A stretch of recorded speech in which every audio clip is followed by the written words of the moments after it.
का सही तरीका क्या है? क्या रीजन है कि यू रियली वांट के लोगों की सोच में बदलाव लाने? जब हम लोगों को पता लगा कि नल के पानी गंदे हुए तो हमारे पास दो ऑप्शन थे। हम या तो फाइट कर सकते थे या हम फ्लाइट कर सकते थे। एंड इंटरेस्टिंगली सिस्टम लाइक कि आप फ्लाइट चुने। आपको 25 साल से ज्यादा हो चुके हैं एजुकेशन सिस्टम में, Before you enter the room, you should knock first. तो आपके हिसाब से हमारे एजुकेशन सिस्टम के मेन फ्लॉज क्या हैं? स्कूल में लगातार आपको अच्छा बच्चा, हाथ में बना हुआ स्टार, मिला हुआ गुड, ये सारी की सारी चीजें उन चीजों पे मिलती हैं जहां आप कंफॉर्मिस्ट होते हैं। क्या बात, परफेक्ट।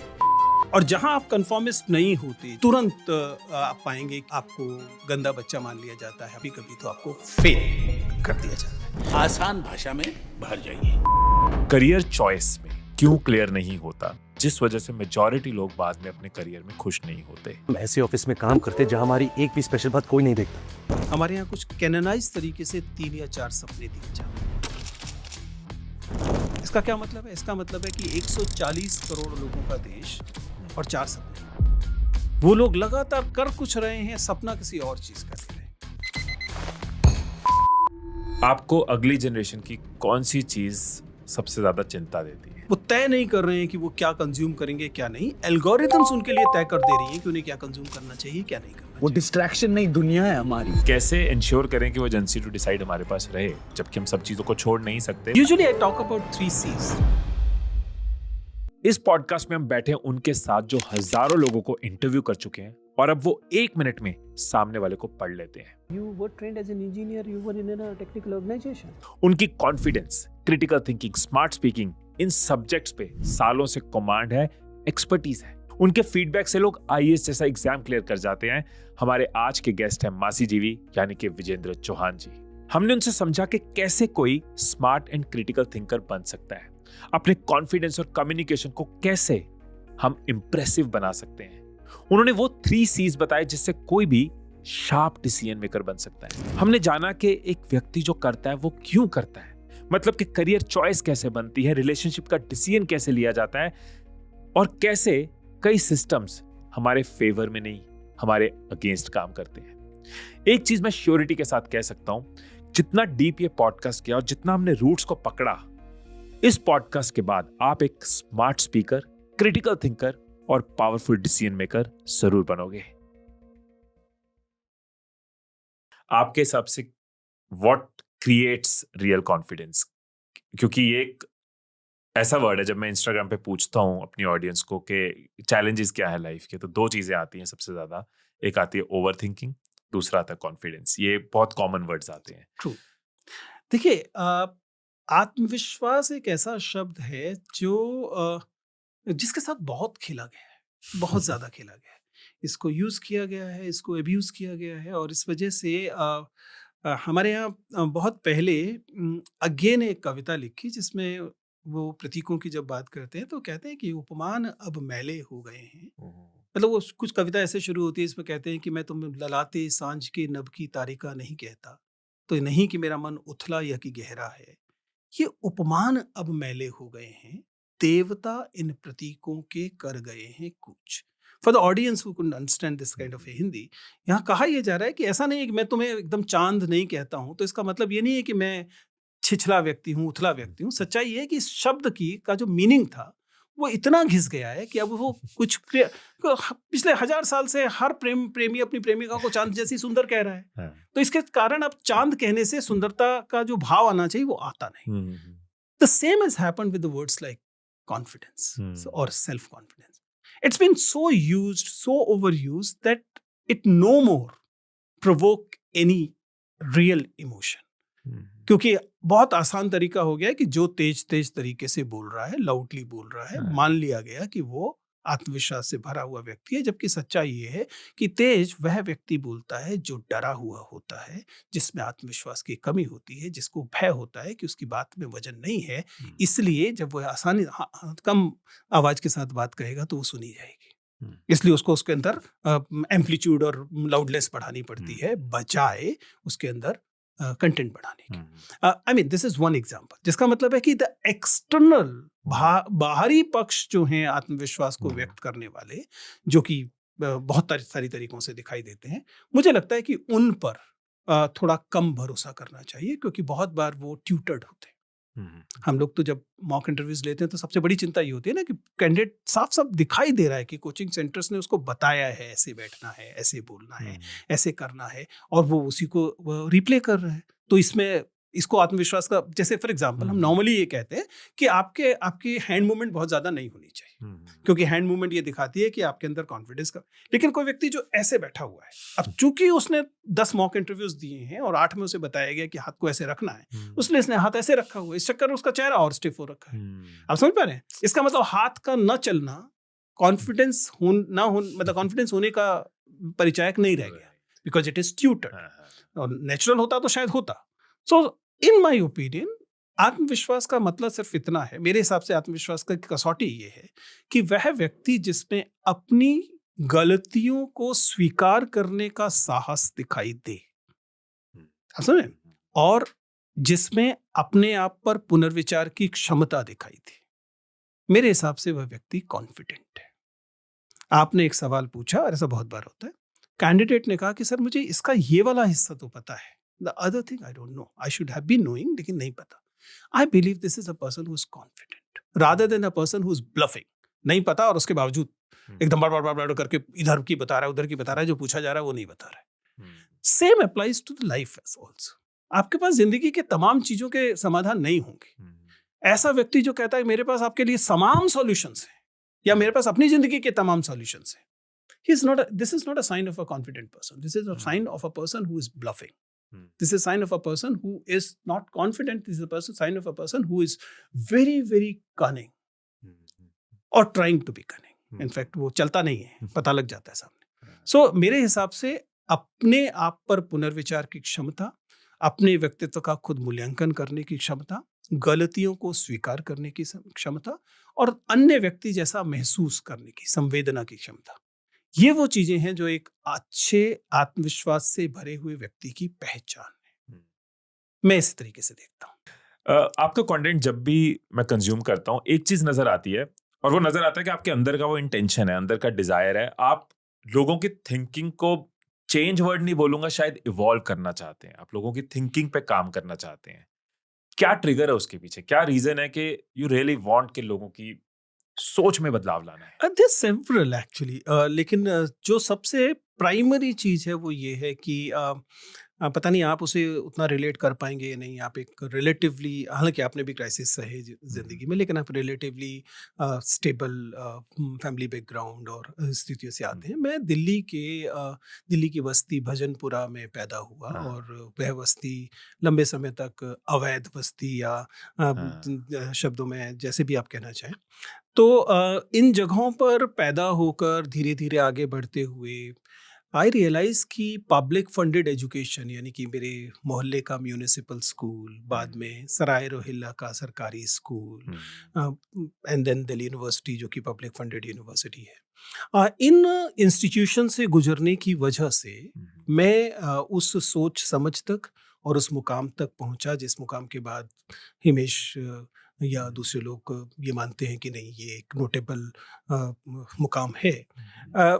उसकी वजह, इसका मतलब ये पब्लिक फंडेड एजुकेशन थी, और मैं लगातार इसे सोचता रहा हूँ कि इन इंस्टीट्यूशंस में पढ़ना, जो कि अदरवाइज मैं नहीं अफोर्ड कर सकता था, एक तरह से मुझ पर कर्जा है, और जब आप इस कर्जे को महसूस करते हैं तो आप इसे पे बैक करने की कोशिश करते हैं।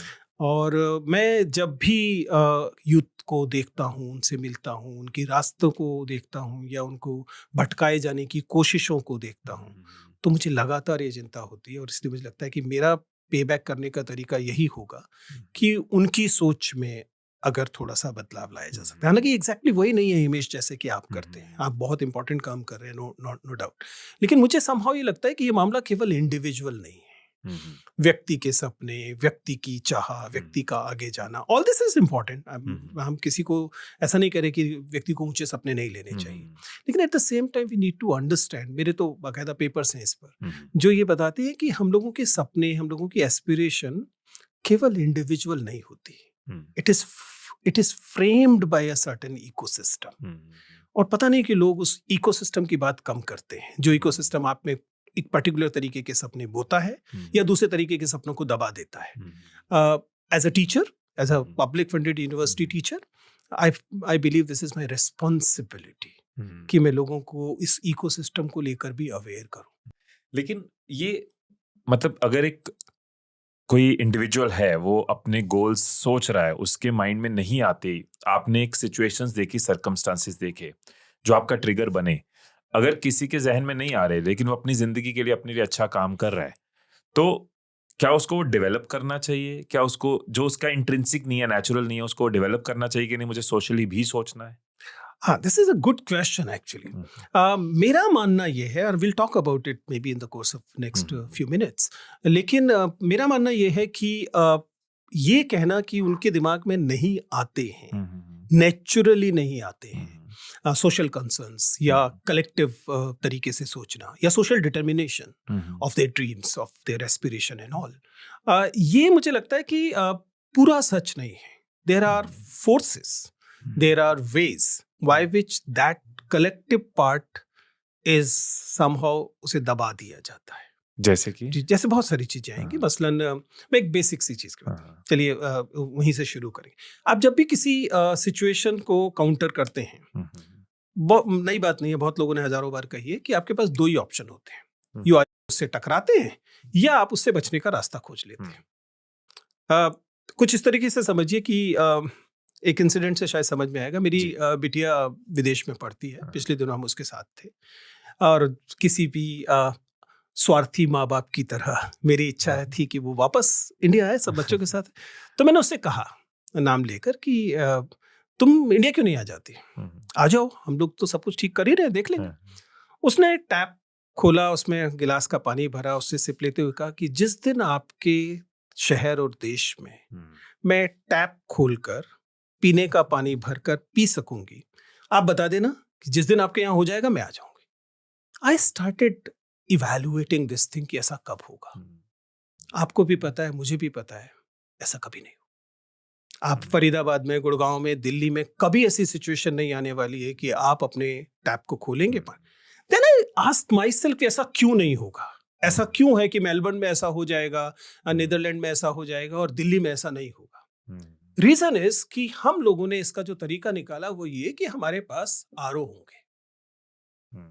I hope you getting what I am saying. जब हम लोगों को पता लगा कि नल के पानी गंदे हुए, तो हमारे पास दो ऑप्शन थे, हम या तो फाइट कर सकते थे या हम फ्लाइट कर सकते थे।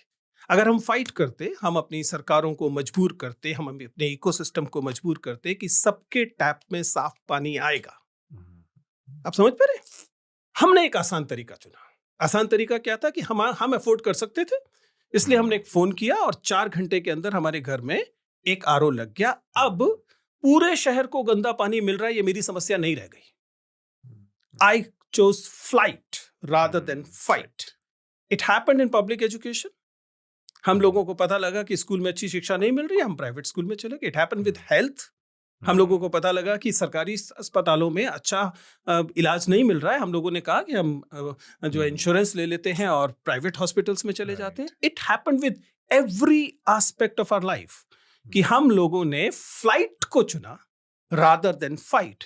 एंड इंटरेस्टिंगली सिस्टम लाइक कि आप फ्लाइट चुने, व्यवस्था चाहती है कि आप फ्लाइट चुने, क्योंकि जब जो लोग बदलाव ला सकते हैं, जब वो एग्जिट कर जाते हैं, जब वो एस्केप कर जाते हैं, तो जो बच जाते हैं उनके पास तो वॉइस ही नहीं होती। वो मजबूर कभी नहीं कर पाएंगे कि दिल्ली के नल से पीने का पानी निकल सके। आप समझ रहे हैं? ये एक के बाद एक शहरों में, आप पूरे देश में एक शहर का नाम नहीं बता सकते जहां पर आप नल खोलेंगे और उससे पानी पिएंगे, जबकि कानूनन ये जरूरी है कि जो पीने का पानी सप्लाई किया जा रहा है वह पानी पीने लायक हो। पीने का पानी केवल एक एग्जाम्पल है। हम हर जगह फ्लाइट चुनते हैं। मैं कभी कभी उन सनकी लोगों की तरह से हूं जो मैं आग्रह करता हूं, मैं ये नहीं कह रहा कि मैं खुद भी कर पाता हूं, लेकिन मैं आग्रह करता हूं विद्यार्थियों से, तमाम चीजों से, कि फाइट करके तो देखिए। ये जो फाइट और फ्लाइट सिचुएशन है, तो क्या ये बचपन से डाल दी जाती है? A lot of it has to do with the socialization that includes the classroom. ये शुरू कहाँ से होता है? निश्चित तौर पे शुरू परिवार से होता है, लेकिन परिवार बहुत जल्दी ही पाता है इस काम में एक बड़ा सहयोगी, और वह सहयोगी है शिक्षा। परिवार में भी आप पाएंगे कि छोटे बच्चे को बताया जाता है कि क्वेश्चन नहीं करना है, वो बड़े हैं उनसे सवाल नहीं पूछना है, वो पिताजी हैं या वो पति है उससे सवाल नहीं पूछना है, और इस तरह से सबऑर्डिनेशन आप इनकलकेट करते हैं। लेकिन बच्चा बहुत जल्दी स्कूल जाने लगता है, और स्कूल में लगातार आपको अच्छा बच्चा, हाथ में बना हुआ स्टार, मिला हुआ गुड, ये सारी की सारी चीजें उन चीजों पे मिलती हैं जहां आप कन्फॉर्मिस्ट होते हैं। और जहां आप कन्फॉर्मिस्ट नहीं होते, जहां आप सवाल पूछते हैं, जहां आप डिसएग्री करते हैं, तुरंत आप पाएंगे कि आपको गंदा बच्चा मान लिया जाता है, आपके ग्रेड्स गिर जाते हैं, आपको पनिशमेंट्स मिलनी शुरू हो जाती हैं, कभी कभी तो आपको फेल कर दिया जाता है। And yes, so education is co conspirator in this entire game. और कौन से आपको ऐसे बिलीफ लगते हैं जो डाले जाते हैं थ्रू पेरेंट्स या थ्रू एजुकेशन सिस्टम, जो पेरेंट्स का फॉल्ट मैं नहीं कहूंगा, उनको वो भी कॉन्शियस पेरेंटिंग अब आ रहा है कॉन्सेप्ट, पहले नहीं पता था, वो भी अपनी लाइफ में बिजी थे। आप सोच के देखिए ना, ये मनुष्य भी तो अंततः एक जीव ही है ना। और कोई भी जीव, कोई भी प्राणी जो है, वो अंततः दो ही चीजों के लिए सरवाइव करता है। एक चीज होती है प्रजनन, टू प्रोक्रिएट, और दूसरी चीज होती है सर्वाइवल। और पेरेंट्स को ये बात सबकॉन्शियस लेवल पे अच्छे से पता है कि सिस्टम में सरवाइव करने का बेटर तरीका है गर्दन झुका कर चलो, चुपचाप चलो, इग्नोर कर चलो, कंप्लाई कर चलो, कंफॉर्मिस्ट होकर चलो। ये तो क्रिटिकल थिंकिंग है, जो जिसका कीड़ा जब आपको एक बार दिमाग में काटने लगता है तो आप सवाल पूछना शुरू करते हैं। और अगर आपको ऐसे टीचर्स, आपको ऐसे इंस्टीट्यूशंस नहीं मिले हैं जो आपको कन्फॉर्मिस्ट बनाते, मतलब जो आपको ये सवाल पूछना सिखाते हो, तो चांसेस ये है कि आप पूरी जिंदगी निकाल देंगे और आपको नहीं पता लगेगा कि गड़बड़ कहाँ होगी। You'll realize everything is fine। इसी व्यक्ति को क्यों परेशानी हो रही है, जब तक आपने वो क्रिटिकल थिंकिंग का कीड़ा नहीं आया। गलगोटियाज ऐसे नहीं हवा से आते ना, they are the conformist institutions. वो इंस्टीट्यूशंस हैं जो लगातार कहते हैं कि कोई सवाल नहीं उठाना है, कोई सवाल नहीं उठाना है, everything is fair in so called love and war, and everything is war. That's not the case. Right. Mass level पे अंडरस्टैंड, आपने जैसे बताया एक बहुत अपहिल बैटल अगर हम पूरे देश के लेवल पे ये सोचें, लेकिन अगर कोई यहाँ पे सुन रहा है पॉडकास्ट और वो चाहता है कि उसको ये बात हिट करती है कि यार मुझे कन्फर्मिस्ट बन के तो नहीं जीना, क्या तरीका है उसको अपनी इस चीज को अनलर्न करने का, जो उसको सालों से सिखाई गई है, जो उसको कन्फर्मिस्ट बना दिया गया और कहीं ना कहीं डेथ बेड पे उसको रिग्रेट हो गया, मैंने कभी सोच के ही नहीं देखा अपने दायरे से बाहर। What can be some steps जो वो अभी ले सके? See, there's some steps. One of them is कि start asking why and about yourself. जैसे मैं एक बेसिक, वो जो शायद आप रिलेट कर पाएंगे और आई एम श्योर कि ऑडियंस भी रिलेट कर पाएंगे, वो ये है कि मसलन मेरे पास बहुत सारे विद्यार्थी आते हैं कहते हुए कि मैं IAS बनना चाहता हूँ, ठीक है ना, मैं एक सरकारी नौकरी में जाना चाहता हूँ, and it's a valid kind of expectation. मैं हमेशा कहता हूँ कि प्लीज आस्क Why? क्यों बनना चाहते हैं? And you'll realize most aspirants do not have a valid answer to it. उनका मैं ये नहीं कह रहा कि वो उत्तर नहीं देते, उत्तर देते हैं, पर उनके उत्तर यूजुअली क्या होते हैं? एक सबसे खतरनाक और मैं तो कहूँगा फूहड़ उत्तर होता है, मैं बचपन से IAS बनना चाहता था। जस्ट थिंक, हिमेश सोच कर देखिए कि कोई बच्चा है 10 साल का, 12 साल का, मेरे बच्चे तो बड़े हो गए, लेकिन जस्ट इमेजिन छोटा बच्चा 8 साल का, 10 साल का, उसके मन में ये सपना कैसे आ सकता है कि वो एक अफसर बनेगा, यानी कि एक बड़ी सी टेबल के पीछे बैठा होगा जिसमें वो सफेद तौलिया रखा होगा। If you have seen a senior officer, you understand. और वो बैठकर सुबह से शाम तक फाइलें साइन कर रहा होगा। ये बच्चे का सपना कैसे हो सकता है? उसमें कोई एक्शन ही नहीं है। बच्चे के सपने हो सकते हैं कि वो स्पोर्ट्समैन बनेगा, बच्चे का सपना हो सकता है पतंग उड़ाएगा, इवन बस का ड्राइवर बनेगा, ये समझ में आता है बच्चे का सपना, ठीक है। Even police inspector, I understand, क्योंकि उसमें एक्शन दिखाई देता है, लेकिन उसका सपना ये कैसे हो सकता है कि वो अफसर बनेगा? इसका मतलब वो उसका सपना है नहीं। somebody else, I'm not saying person, हो सकता है सिस्टम, लेकिन mostly person implanted this dream in this person, right? यही होता है।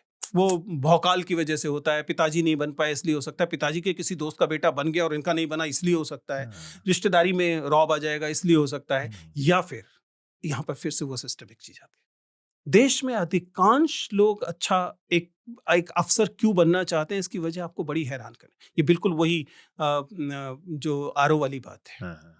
हमारे देश में स्थिति यह है कि आम व्यक्ति का अपमान, इंसल्ट, ह्यूमिलिएशन कोई भी कभी भी कर सकता है। Have you realise this?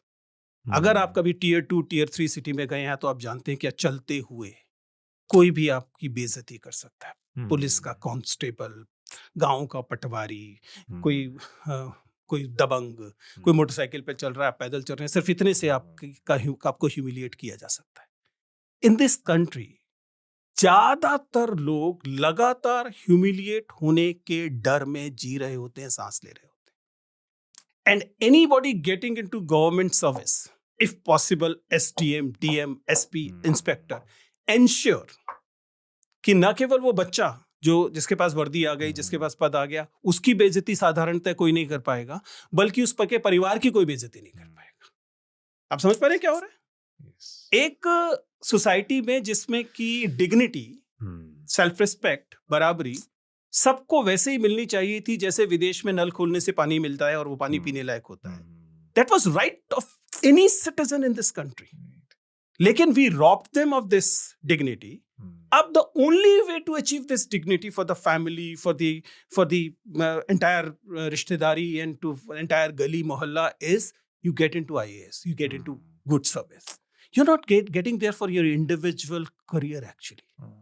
आप केवल अपने आप को और अपने परिवार को इस बेइज्जती जो कि कभी भी आपकी कोई भी कर सकता है, उससे बचने के लिए इस नौकरी में जा रहे होते हैं। और इस हाइप को फिर इतना ग्लोरीफाई किया जाता है कि वाह, अब हमारे पास एक व्यक्ति है जिसकी बेइज्जती नहीं होगी। क्यों नहीं हर सिटीजन के साथ ऐसा हो कि उसकी बेइज्जती नहीं होगी? फिर वो अपने फिर एक्चुअल रियल सपने को, वो इंडिविजुअल सपने हैं, ऐसा नहीं है कि मैं कोई कलेक्टिव सपनों की बात कर रहा हूं। आपसे तो दरअसल आपके इंडिविजुअल सपने छीन लिए गए, क्योंकि आपको लगातार आपको, आपके पिताजी को, चाचा जी को या आपकी परिवार की महिलाओं को बेइज्जत किया जाता था, या आपको डर था कि बेइज्जत किया जा सकता है, और आप चाहते थे कि आपके पास ऐसी कोई अथॉरिटी हो जिसके पास किसी की हिम्मत ना हो कि वो आपकी बेइज्जती कर सके। And this is the one of the greatest hype behind all these government jobs and the power of authority or becoming a creator or becoming something notable. क्या इसका रीजन ये भी है कि जो चीज ज्यादा होती है उसकी वैल्यू नहीं होती? पॉपुलेशन हम इतने हैं कि जब हमारी पॉपुलेशन उतनी ज्यादा नहीं थी तब भी अनफॉर्चुनेटली यही प्रॉब्लम थी। सो population is a easy punching bag, एक बहुत आसान पंचिंग बैग है कि देखिए क्या करोगे, 140 करोड़ है, इतने सारे लोग हैं तो क्यों इज्जत होगी। सच्चाई इसकी बात यह है कि दरअसल आपको लगता है कि बहुत इनोसेंट प्रक्रिया है जिसमें कुछ लोगों की इज्जत नहीं होती। हमारे देश की व्यवस्था इस आधार पर चलती रही है क्योंकि यहाँ पर इज्जत एक कंट्रोल्ड या राशनड कमोडिटी थी। कैसे? हमारा देश लगातार स्ट्रेटिफिकेशन के बेसिस पे चला है। हमारे डिवीजन की बात कर रहे हैं? Okay. डिवीजन हमारे यहाँ लगातार वर्गीकरण किया गया है। कुछ लोग ऊंचे, कुछ लोग नीचे माने गए, और ये व्यवस्था देश के चले रहने के लिए जरूरी थी। मैं सिर्फ इसको किसी व्यक्ति के ईगो के सेंस में नहीं देख रहा हूँ। हमारे यहाँ ये ब्राह्मण होगा, इस ब्राह्मण में भी ये सरयुपायनी ब्राह्मण होगा, ये गौड़ होगा, ये होगा, और इस तरीके से ऊपर से नीचे तक आपको केवल अपनी औकात देखनी है, सोशल औकात, उसके बेसिस पर अपनी पोजीशन देखनी है। और फिर आपको ये हक दे दिया गया कि आपसे नीचे जो लोग हैं उनका आप अपमान कर सकेंगे, और आपसे ऊपर जो लोग हैं वो आपका अपमान कर सकेंगे, और आप लगातार इस ट्रेड ऑफ में रहे। और ये व्यवस्था लगातार, मैं हमेशा एक कहानी से इसको समझाता हूं कि समझिए कि एक समय में इंडस्ट्रियल रेवोल्यूशन जब पीक पर था, उस समय लंदन जो है वह बहुत तेजी से विकसित हो रहा था, ठीक वैसे जैसे कि दिल्ली आजकल विकसित हो रहा है। और टेम्स रिवर वैसे ही पॉल्यूट हो रही थी जैसे कि आज यमुना पॉल्यूट हो रही। कारण ये था कि वहां पर भी जो लोगों के घर से मैला निकलता था, गंदगी निकलती थी, जो आप समझ सकते हैं, क्योंकि तब वहाँ सीवरेज सिस्टम तब नहीं था। मैं बिल्कुल इनिशियल फेजेस की बात कर रहा हूँ।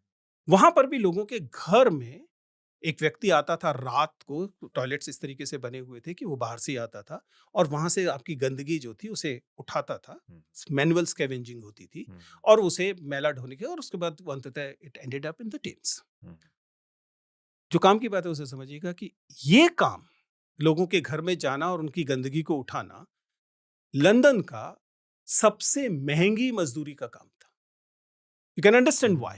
Because obviously it was a dirty work, nobody wanted to do it. And that's why उस समय कहा जाता है कि एक दिन का 1 पाउंड तक वो लेते थे.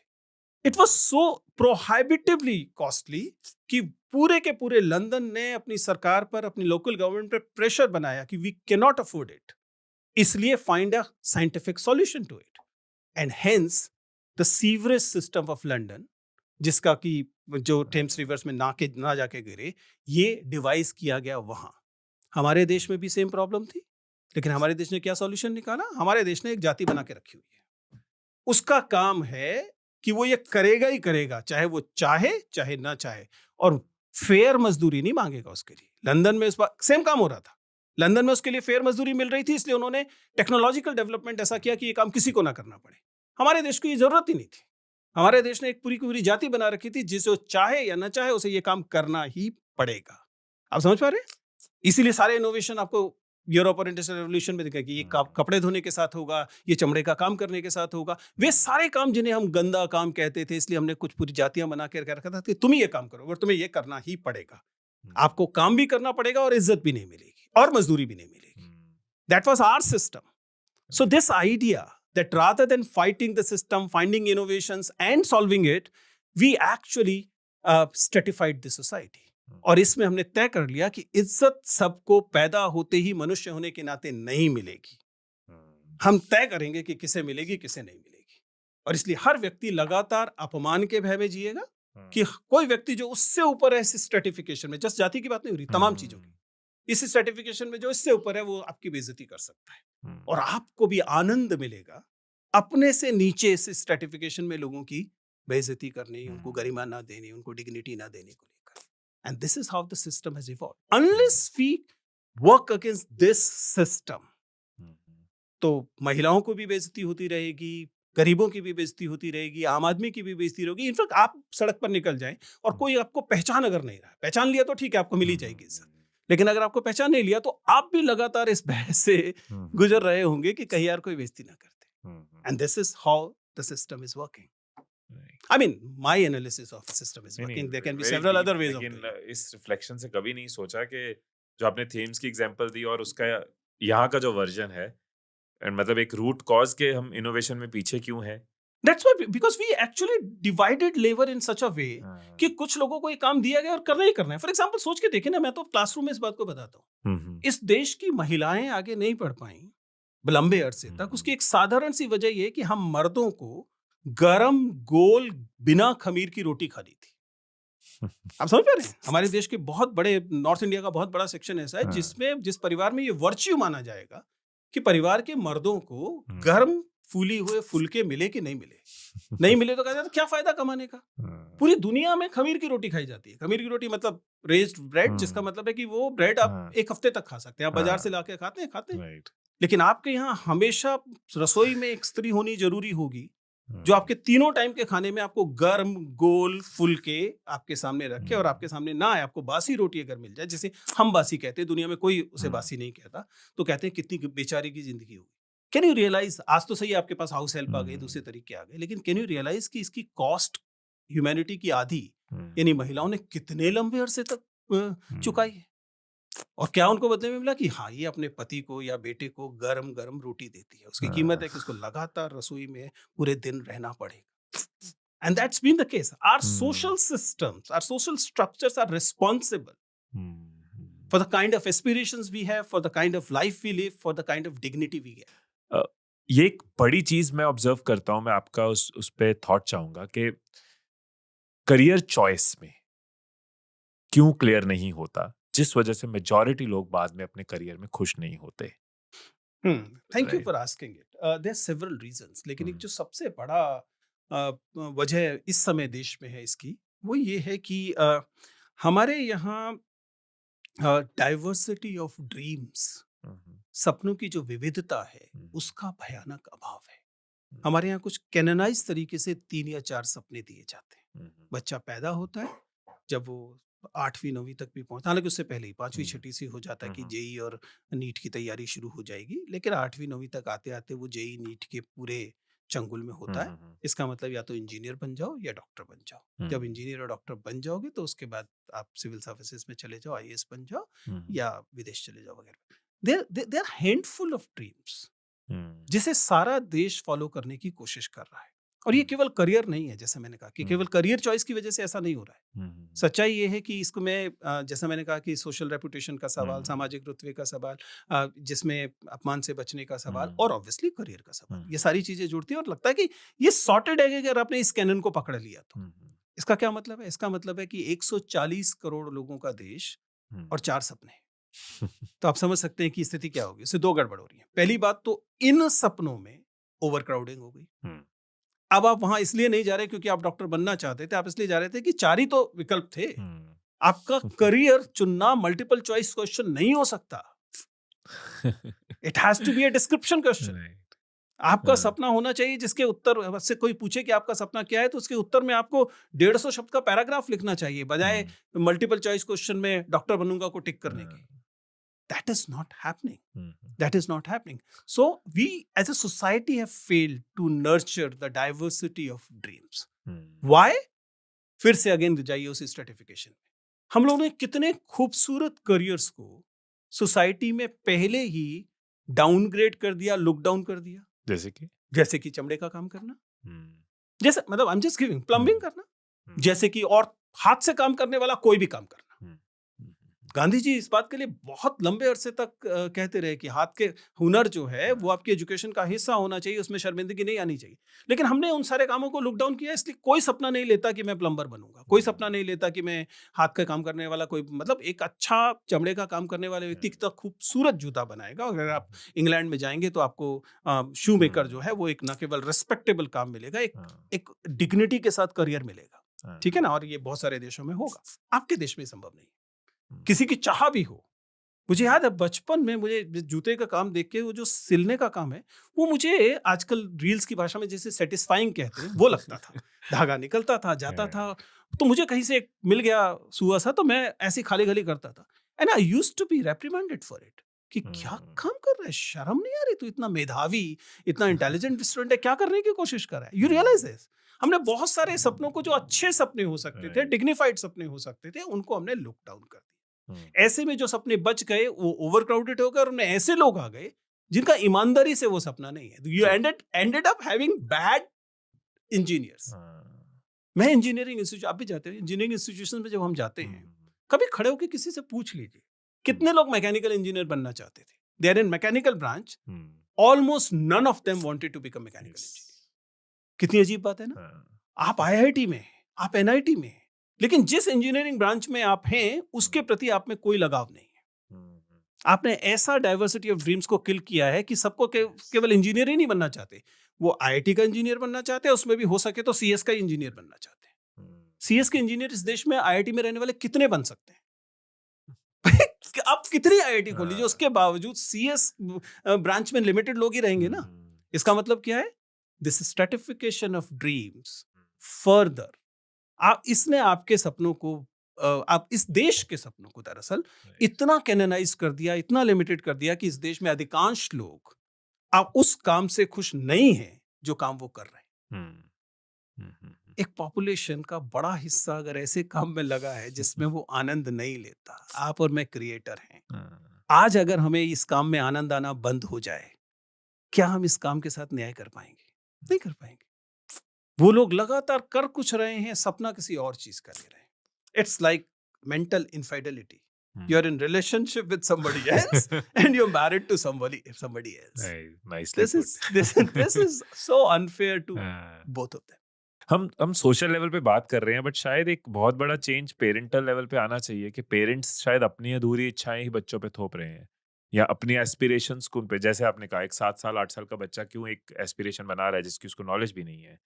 बट पहला रोल शायद पेरेंट्स का नहीं है कि बच्चों के साथ बैठ के उस करियर गाइडेंस को डिस्कस किया जाए, उनको एक्सप्लोर कराया जाए कि क्या क्या ऑप्शंस हो सकती हैं। पेरेंट इस पूरे मशीन में एक बहुत अहम पुर्जा है। हालांकि ये तय है कि ये तय मशीन से ही हो रहा है, लेकिन उसका एक अहम पुर्जा जो है वो पेरेंट है। मेरे 2 पेपर्स एस्पिरेशन गैप पर हैं। एस्पिरेशन गैप, जिसका मतलब ये होता है कि हमारे समाज में ये एस्पिरेशंस जिन्हें हम कहते हैं वो निर्मित कैसे होती है। क्या ये रातों रात अचानक आप सोए थे और आपके दिमाग में एक सपना आ गया, ऐसा होता है? या फिर एक पूरा का पूरा सोशल स्ट्रक्चर, सोशल सिस्टम है जो तय करता है कि आप किस तरह के सपने ले सकते हैं और किस तरह के सपने ही ले सकते हैं, ठीक है? और तमाम रिसर्च, दुनिया भर की रिसर्च ये बताती है कि आपके सपने आपके सोशल स्ट्रक्चर का प्रोडक्ट है। जिस सोशल सिस्टम में आप हैं उससे तय होता है कि आपके क्या सोचे। एक लंबे अरसे तक गुजराती कभी सपना नहीं लेते थे कि उन्हें सरकारी नौकरी में जाना है। गुजरात का अहम सपना नहीं था, क्योंकि सोशल स्ट्रक्चर वो था जो इस सपने को इज्जत के साथ नहीं देखता था। चाकरी कर रहा है ना, सरकार की सही, लेकिन चाकरी कर रहा है ना, अपना काम तो अपना धंधा तो नहीं कर रहा ना। तो आप समझ सकते हैं कि इसका मतलब हर सपना सोशल स्ट्रक्चर से तय होता है। ये एस्पिरेशन है। लेकिन एस्पिरेशन और एस्पिरेशन गैप में अंतर ये है कि एस्पिरेशन गैप वह चीज है कि आपने सपना तो लिया, एक चीज है, लेकिन वह सपना जो आप रीजनेबली पूरा करने लायक मानते हैं, वो सपना और आपका एक्चुअल सपना, इनमें अंतर होता है। इसको एस्पिरेशन गैप कहा जाता है। The actual dream you want to have and the dream you reasonably consider achievable, इनके बीच का जो अंतर है, दैट इज एस्पिरेशन गैप। ये एस्पिरेशन गैप आज एक इंडस्ट्री है जिसमें आप और हम शामिल हैं। हम लोगों से कहते हैं, देखिए आपका सपना होना ये चाहिए, एस्पिरेशन अभी है इस लेवल पर, चलिए हमारे पास आइए, हम आपको कुछ चीजें देंगे जिसके बाद आपका सपना यहां पहुंच जाएगा, ठीक है? Coaching industry, mentoring industry, everything, ठीक है?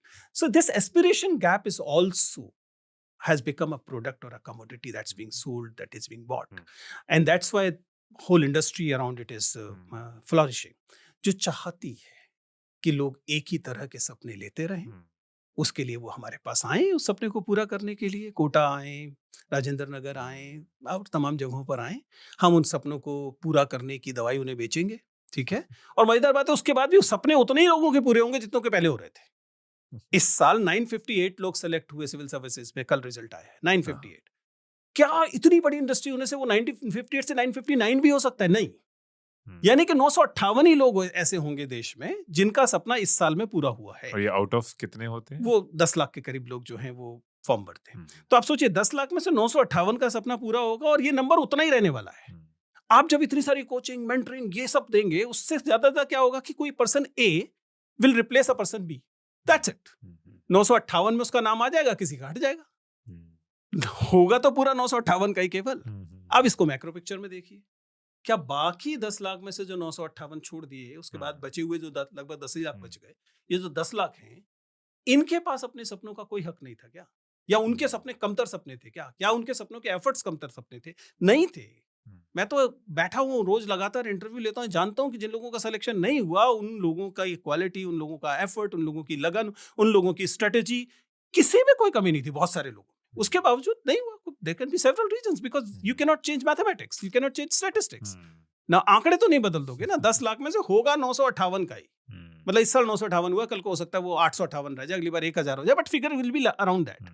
इसका मतलब क्या है कि एस्पिरेशंस जो है वो, उसका एक गैप लगातार बने रहने वाला है, unless you bring in diversity of dream. I believe this number should go down from 10 lakhs, that is more important, rather than making it 20 lakhs। अभी 10 लाख में से 958 होता है, तब 20 लाख में से 958 हो, फिर आपके पास और ज्यादा गुंजाइश होगी, यू कैन डू इट, बेचने की।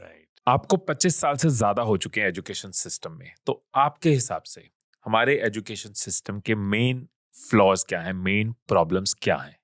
आई think one is going to be difficult to find, लेकिन हम लोगों ने 2 बड़ी गलतियां की हैं। जी। पहला, हम लोगों ने जो कॉलोनियल एजुकेशन स्ट्रक्चर लिया, हमने उसको ऑलमोस्ट एज इट इज, जैसा वो था वैसा ही अडॉप्ट कर लिया। हमने उसे डीकोलोनाइज नहीं किया उस पीरियड में। और दूसरा, हम लोगों ने जिसे हम हुनर कहते हैं, जिसे हम स्किल्स कहते हैं, उन्हें नज़रअंदाज किया और उसकी जगह पर हम लोगों ने वाइट कॉलर्ड जो व्यवस्थाएं थी, उनके पक्ष में सिस्टम तैयार किया।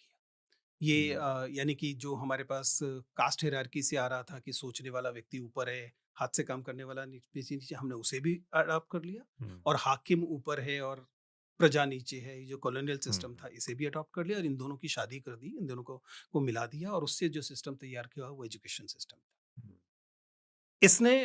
इसके बावजूद इस सिस्टम ने पिछले 60-70 साल बहुत अच्छे से काम किया, इन द सेंस कि we grew as a nation. मतलब हम इस बात को नजरअंदाज नहीं कर सकते कि आज़ादी के बाद हम एक एक विकसित होते हुए देश बने, हम्म। क्योंकि हम लोगों ने डेमोक्रेसी अडॉप्ट की थी और कम से कम ऐसे विजनरी ऊपर बैठे हुए थे जो इस सिस्टम को लगातार बदल रहे थे। 1960s में कोठारी कमीशन आता है, एक नई तरीके से देखना शुरू होता है। 1991 में फिर से यशपाल कमेटी आती है जो कहती है कि नहीं, लोगों को सोचना सिखाओ, लोगों को क्रिटिकल थिंकिंग सिखाओ और हाथ का काम सिखाओ। बट देन अब जो सिस्टम हमारे पास एग्जिस्टिंग है, उस सिस्टम में अभी ये वाले जो लीगेसी है ये चली आ रही है। मुझे लगता है कि हमें आलोचनात्मक विवेक और हाथ से काम करने के प्रति इज्जत, इन दो चीजों को सिस्टम में इनकॉर्पोरेट करना चाहिए। यानी कि we should democratise our system. It is possible only if rather than flight we fight. अगर आप ये सोचेंगे कि प्राइवेट एजुकेशन सिस्टम ये कर सकता है, उसके पास ऐसा करने का कोई इंसेंटिव नहीं। ये केवल पब्लिक फंडेड एजुकेशन सिस्टम ही कर सकता है, क्योंकि प्राइवेट फंडेड एजुकेशन सिस्टम जो होगा वह कोई ऑब्वियस सेंस में उसका तो सिस्टम चले इस बात से रहा है कि अधिकांश लोग ये सोचें कि हम बाकी लोगों से बेहतर हैं। ठीक है, हम ज्यादा अफोर्ड कर सकते हैं, तो इसलिए हमारी गाड़ी बस, स्कूल बस जो है एयर कंडीशन होनी चाहिए, हमारे क्लासरूम एयर कंडीशन होने चाहिए, हमारे पास अंग्रेजी बोलने वाले टीचर, क्योंकि वी कैन बाय इट। जब तक आप ये सोचते रहेंगे तब तक आप ये सोचेंगे ही नहीं कि किसी को भला बस में क्यों स्कूल जाना पड़ रहा है, किसी को 12 किलोमीटर 15 किलोमीटर क्यों स्कूल जाना पड़ रहा है। स्कूल एकदम नेबरहुड में क्यों नहीं है, क्योंकि दरअसल नेबरहुड में स्कूल है लेकिन वो जाने लायक नहीं। आप भी जानते हैं, आप अपने बच्चे को सुरक्षित तरीके से उस स्कूल में नहीं भेज सकते। आपको बच्चे की चिंता रहेगी, सुरक्षा की चिंता रहेगी, क्या सीखेगा इसकी चिंता रहेगी, क्लास हो रही नहीं हो रही ये चिंता रहेगी, सफाई नहीं है ये चिंता रहेगी, 50 दूसरी चिंताएं रहेगी। तो that is a problem. We need to empower our public funded education. और आप देखेंगे कि स्कूलों पर आप ये करते हैं, यूनिवर्सिटीज में आज भी इतनी स्थितियां खराब होने के बावजूद, फंडिंग लगातार कट होने के बावजूद, public funded universities, IITs, AIIMS, government medical colleges, government universities are better than mostly private universities. आपको पब्लिक इस जो अभी AI इम्पैक्ट समिट हुआ, उसमें जितना बड़ा पवेलियन आपने गलगोटिया को दिया और पूरी दुनिया में बेइज्जती कराई, उससे छोटा पवेलियन सारी IITs को मिलके दिया गया था। IITs हमारे देश की ताज हैं। आप उन पर करोड़ों रुपया खर्च करते हैं, आप उन पर इज्जत, वो आपको इज्जत कमा के देती हैं, वो आपको यूनिवर्स पूरी दुनिया में मैन पावर सप्लाई करती हैं और तमाम तरीके से आपके देश के। तो you need to understand, we need to empower these systems, not just IITs but also schools and colleges of public. And please समझिए, एजुकेशन जो है वो पब्लिक गुड है, वो एक कमोडिटी नहीं है जिसके बेसिस पे आप कहें कि इसे आज आपने इतना इन्वेस्ट किया तो अगले साल आपको कितना रिटर्न मिला। ये सब काम करने के लिए प्राइवेट यूनिवर्सिटीज, आप उसको थोड़ा सा जेस्टेशन पीरियड बढ़ा के दीजिए। आप कहिए कि 10 साल 20 साल हैं आपके पास, क्योंकि अभी आप इन्वेस्ट कर रहे हैं, बाद में आपको उसके जो रिटर्न मिलेंगे वो मल्टीपल टाइम्स होंगे। आज देखिए ना, कितने सारे प्राइवेट कॉलेजेस जो हैं वो एस्पायर करते हैं, वो इंतजार करते हैं कि पहले IITs के एडमिशन बंद हो जाएं, तो जो बच जाएंगे उन बच्चों को हम पिच करेंगे कि आप तो हमारे यहाँ आ जाइए। क्योंकि आज भी लोगों की फर्स्ट चॉइस तो वही है ना। दिल्ली यूनिवर्सिटी है, JNU है, जामिया है, एंड IITs हैं, NITs हैं। Public funded education is the key. अभी भी बची हुई है, अभी मौका पूरी तरह से निकला नहीं है हमारे हाथ से, अभी भी हम उसे और स्ट्रेंथन कर सकते हैं। हमने एजुकेशन सिस्टम की बात करी, अब एजुकेशन सिस्टम का मेन जो थ्रेड है स्टूडेंट, राइट? आप इतने लोगों से इंटरेक्ट करते हो, इंटरव्यूज लेते हो, आपको अगली जनरेशन की कौन सी चीज सबसे ज्यादा चिंता देती है? देखिए, हम जेन जी को डिफाइन कैसे करते हैं? जेन जी की डेफिनेशन ये है कि वो जनरेशन थी जब वो आई तो इंटरनेट था। उनको नहीं पता कि प्री इंटरनेट दुनिया क्या होती है। आपको फिर भी अनुमान है कि प्री इंटरनेट दुनिया क्या होती है। मैंने तो जी है वो दुनिया, लेकिन आज की ये वो पीढ़ी जिसको प्री इंटरनेट दुनिया नहीं पता, उनके लिए इंटरनेट एक रियलिटी है, उनकी रियलिटी का हिस्सा है, उसे हम जेन जी कहते हैं। और यहाँ मेरी थोड़ी सी चिंता वाला हिस्सा शुरू होता है, क्योंकि जब आप लगातार इंटरनेट की उत्पादों को, प्रोडक्ट्स को कंज्यूम कर रहे होते हैं, देयर कम्स अ सिचुएशन जिसके बाद ऐसा लगता है कि these products start consuming you. मेरी चिंता का हिस्सा वह वाला है जब आप बहुत सारी इंफॉर्मेशन बम्बार्डमेंट को क्वेश्चन करने की एबिलिटी खो देते हैं। जेन जी में कभी कभी हमें यह है आशंका दिखाई देती है, इस पीढ़ी में आशंका दिखाई देती है कि वे उनको जो चीज़ें सर्व की जा रही हैं उसको क्रिटिकली इवैल्यूएट नहीं कर रहे हैं, वो तय नहीं कर रहे हैं कि वो क्या कंज्यूम करेंगे क्या नहीं। एल्गोरिथम्स उनके लिए तय कर दे रही हैं कि उन्हें क्या कंज्यूम करना चाहिए क्या नहीं करना चाहिए। I've been talking against this in almost any platform available. जब भी मैं किसी यूनिवर्सिटी जाता हूँ, किसी भी, बहुत सारी, आप जानते हैं कि बहुत बार जाना पड़ता है, तो हम लोग जाते हैं तो मैं बार बार यही बात करता हूँ, please your agency to decide for you should stay with you. Algorithms को तय मत करने दीजिए कि आप कहाँ खाएंगे, आप कहाँ पिएंगे, आप क्या सपने लेंगे, आप क्या पसंद करेंगे क्या ना पसंद करेंगे, क्योंकि if you look carefully you realise the algorithm is deciding nowadays, ठीक है ना। सो मच सो कि आपका रोमांटिक पार्टनर कौन होगा, आप किसे वोट डालेंगे, all these things are being decided by algorithm and the persuasive technology जो कि इस समय एक्शन में है। Your agency to decide for yourself should stay with you. मेरी चिंता ये है कि नई पीढ़ियों में कई बार एल्गोरिथम्स के प्रेशर में, इंटरनेट एल्गोरिथम्स के प्रेशर में, सोशल मीडिया एल्गोरिथम्स के प्रेशर में ये पीढ़ी फैसले करने के अपने हक को छोड़ दे रही है। अगर आप फैसले करने का हक छोड़ देंगे तो फिर ये एल्गोरिथम्स, ये प्रोडक्ट्स आपको कंज्यूम कर लेंगे, you will become a fodder to them. कभी कभी मुझे ऐसा होता हुआ दिखाई देता है, तो मैं अपने जिस एरिया में हूँ सपने वाले मामले में, उसमें तो लगातार दिखाई देता है। आप क्या सपने लेंगे, आपके क्या ड्रीम्स होंगे, वो रील्स और बकेट्स तय कर रहे हैं कि वो देखो उसके बकेट में ये है तो ये चीज मेरे बकेट में भी होनी चाहिए। This comparison anxiety, being people like others, being like Vijendra Chauhan, being like Himesh, ये वाली जो चीजें हैं ना, ये इस पर कंट्रोल बहुत जरूरी है। राइट। तो जब आप स्टूडेंट्स को ये एडवाइस करते हो कि एजेंसी टू डिसाइड आपके पास रहनी चाहिए, बहुत नेचुरल क्वेश्चन आता होगा कि इतना इन्फॉर्मेशन ओवरलोड है, फोन पकड़ेंगे तो इन्फ्लुएंस आएगा, इन्फॉर्मेशन लेंगे तो साथ में ओवरलोड आएगा। कैसे इंश्योर करें कि वो एजेंसी टू डिसाइड हमारे पास रहे, जबकि हम सब चीजों को छोड़ नहीं सकते? वो उस usually I talk about 3 C's, जिसका मतलब ये है कि एक तो it should be your choice, ठीक है। इसका मतलब क्या है, मैं ये नहीं कह रहा कि आप इंटरनेट को छोड़ दीजिए, कंज्यूम मत कीजिए, लेकिन इंटरनेट को मत तय करने दीजिए कि आप क्या कंज्यूम करेंगे। इसका मतलब क्या है, इसका मतलब ये है कि आप ब्राउज या स्क्रॉल करने की बजाय सर्च कीजिए।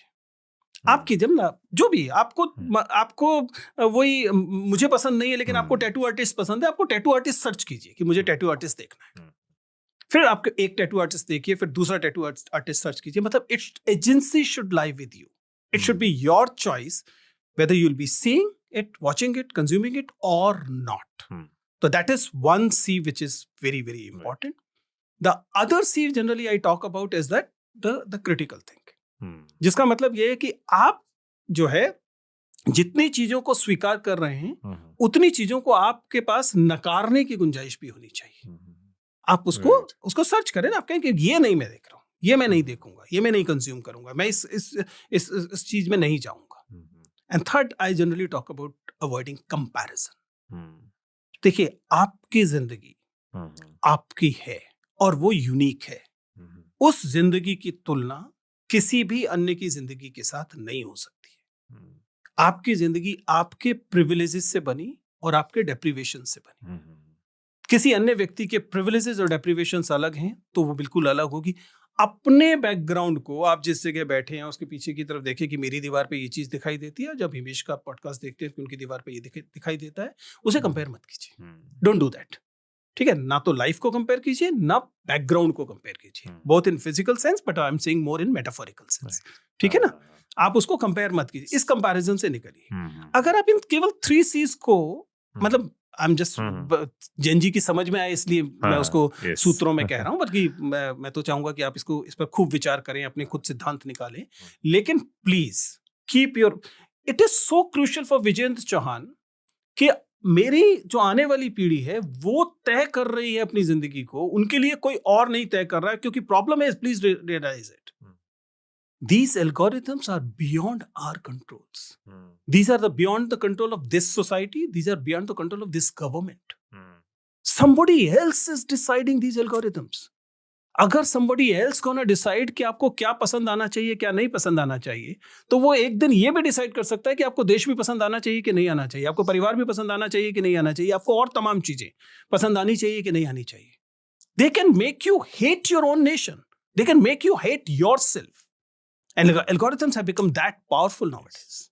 And unfortunately, our control on these algorithms is minimal. We are just we are the ones who are consuming as per the algorithms rather than deciding कि algorithms को क्या करना चाहिए. और जिनके हाथ में हैं वो सब तो एब्स्टीन वाले हैं. उनके पास कोई मॉरल्स नहीं है.